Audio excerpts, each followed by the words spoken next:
Welcome back to the channel. I hope you're having an amazing day. Today we're going to be discussing the Milwaukee Brewers. They're a pretty interesting team, so we're going to break them down, bring you the pros and cons and the tools that are going to help them if they're going to make it far in this year. So get comfortable, crack open a beer, let's get started.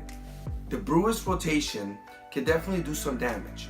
They have a good mixture of young and now veterans with the acquisition of Jhoulys Chacin from the San Diego Padres and Giovanni Gallardo from the Seattle Mariners. So let's take a closer look. Here I have the 5 pitchers that I think are going to make the rotation for the Brewers this year. First up is the opening day pitcher, Chase Anderson. Anderson finished the year with a 12-4 record, a 2.74 ERA, lowest in the Brewers rotation last year. In 141 innings, Anderson struck out 133 batters and only allowed 13 home runs. Something that really impressed me was that in the entire year, Anderson only allowed 43 runs. That's really impressive. He's going to be the starter in the opening day and number 1 in that rotation. Second in the rotation is Jimmy Nelson. He finished with a 12-6 record, a 3.49 ERA, and 171 innings pitched, struck out almost 200 batters. Really impressive. Also, he allowed 171 hits, but only 16 of those were home runs. Following Nelson is Zach Davis. He finished with a 17-9 record and a 3.90 ERA. David struck out 125 batters in over 191 innings pitched. Also, he only allowed 20 home runs in the entire season. Just like the other 2 guys, this is going to be beneficial if they keep not allowing so many home runs like all the starters do. In the bullpen, a guy who really caught my attention was the acquisition of Matt Albers from the Washington Nationals on a 2-year deal and $5 million. He's a solid guy for that amount of money. Here's why I say he's a solid guy for that amount of money. Last year with the Washington Nationals, he put up good numbers. In 63 appearances, he only allowed 11 runs. He kept a 1.62 ERA. In 61 innings pitched, he struck out 63 batters, and batters only average 165 against him. Really impressive, and for that amount of money, that was a good sign. Another guy that can really make some noise if he repeats a successful year like he had last year, Corey Knebel. The young closer had 76 appearances, first in the National League leaderboard. He also saved 39 of them, putting him in the 3rd spot for the National League leaderboard in save. Knebel kept an ERA of 1.78. In 76 innings, he only allowed 6 home runs, and batters only averaged 180 against him. Knebel and the Brewers really hope that he can repeat a year like this, and they will need it if they want to see October weather. The Brewers need all hands on deck in their rotation, in the bullpen, and also in the lineup. That's a cue sag away, so let's get into the lineup. I can see that they were going towards this and improving their lineup, starting with the acquisition of Lorenzo Cain to a 5-year deal and $80 million. Cain, who finished the season with a 300 batting average, a 363 on base percentage. He knocked 15 home runs and brought in 45 RBIs. In over 500 at-bats, he only struck out 100 times. This is a huge acquisition for the Brewers. Another guy that the Brewers acquired in a rather unexpected trade was Christian Yelich. Yelich finished with 18 home runs and 81 RBIs. In over 600 at-bats, Yelich struck out 137 times. Position, this team gets better, no doubt about that. In the outfield, now you have pick and choose who plays and who sits, with guys like Cain and Yelich, and also Domingo Santana.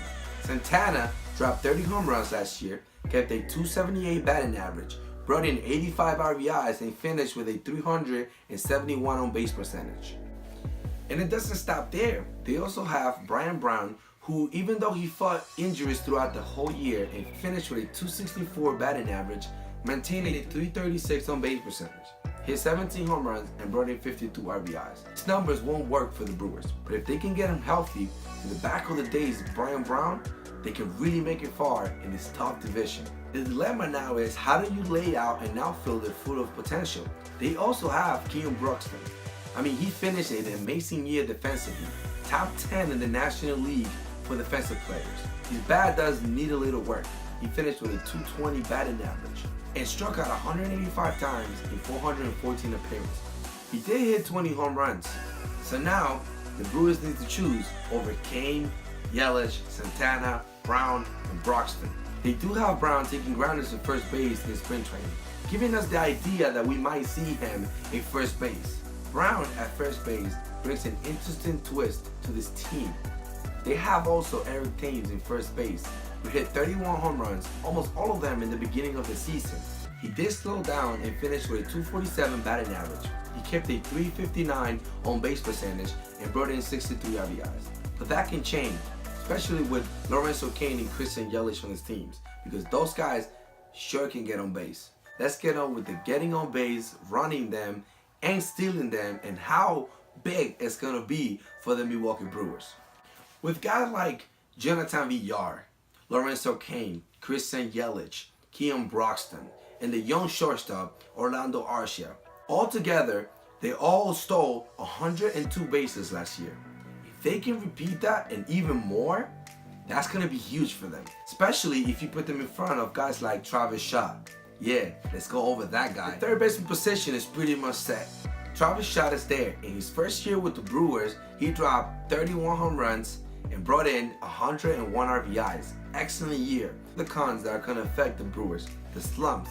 Thames, Shaw, they tended to get a little bit. Braun also, and the outfielder guys, they tend to get into a little slump. If they don't all fall into one big slump, they should be in good shape. This team is sure built to compete, but it's not going to come easy to them.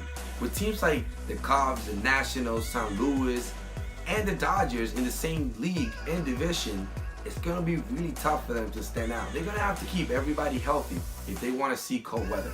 But again, that's why we love this sport, because everything can happen in the cold month. This is all for today. We're going to be keeping in touch with the Brewers, and I'm going to be bringing you an update on how they did, and maybe if the guys that we mentioned actually perform. So stay tuned, subscribe, hit that like button because it really helps me a lot. Hit that bell button if you want to keep getting updates, because I'm going to be doing this with a lot of teams. I'm going to be bringing more updates, more numbers, more analysis. So stay tuned and stay active in the comments. Tell me a player that you want me to keep track of, and I'll keep track of them to the end of the season. And every week, I'm going to bring you the numbers. So stay active. Go follow me on Instagram. Let's start a conversation. That's all for today. Stay safe and beautiful. I'll see you next time.